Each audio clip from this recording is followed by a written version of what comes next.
Chapter 1. Any person may become great. There is a principle of power in every person. By the intelligent use and direction of this principle, man can develop his own mental faculties.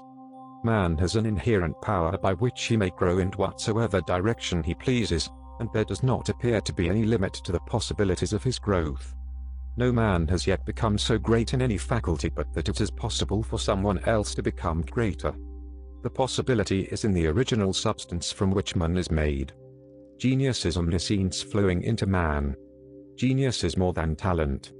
Talent may merely be one faculty developed out of proportion to other faculties, but genius is the union of man and God in the acts of the soul.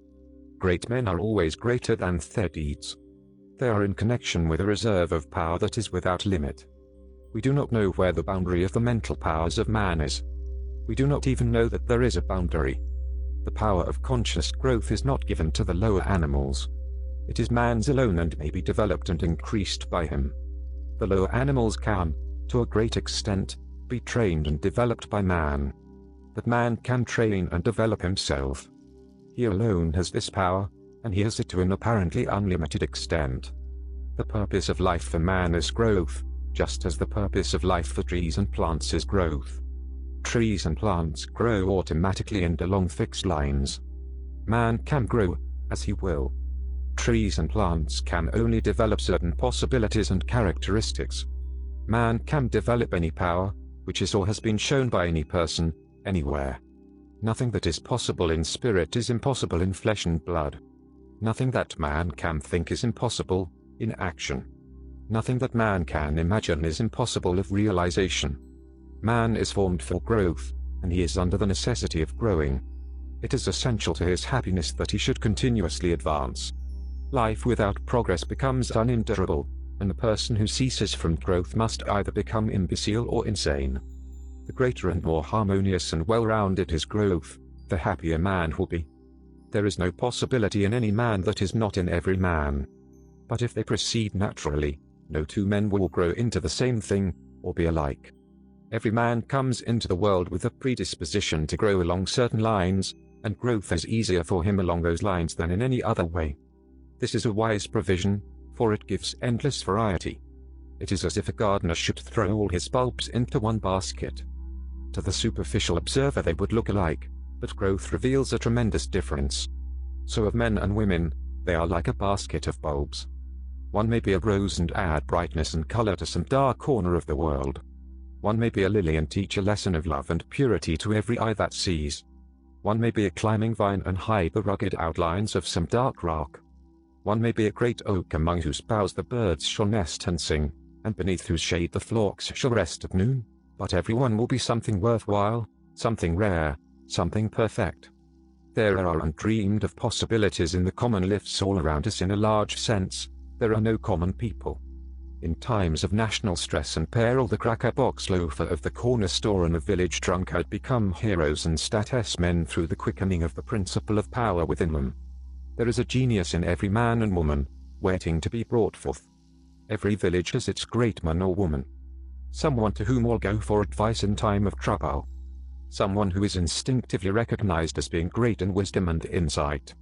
To such one the minds of the whole community turn in times of local crisis. He is tacitly recognized as being great. He does small things in a great way.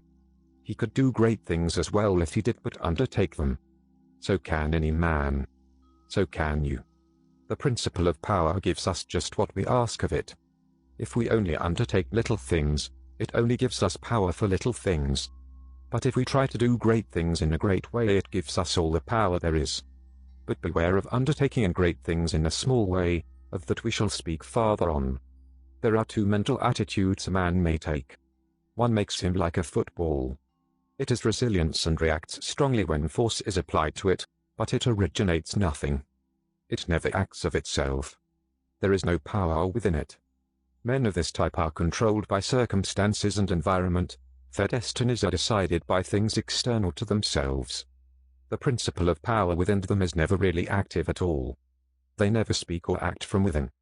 The other attitude makes man like a flowing spring.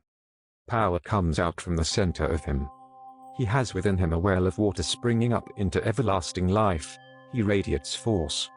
He is felt by his environment. The principle of power in him is in constant action. He is self-active. He hath life in himself. No greater good can come to any man or woman than to become self-active. All the experiences of life are designed by Providence to force men and women into self-activity, to compel them to cease being creatures of circumstances and master their environment. In his lowest stage, man is the child of chance and circumstance and the slave of fear.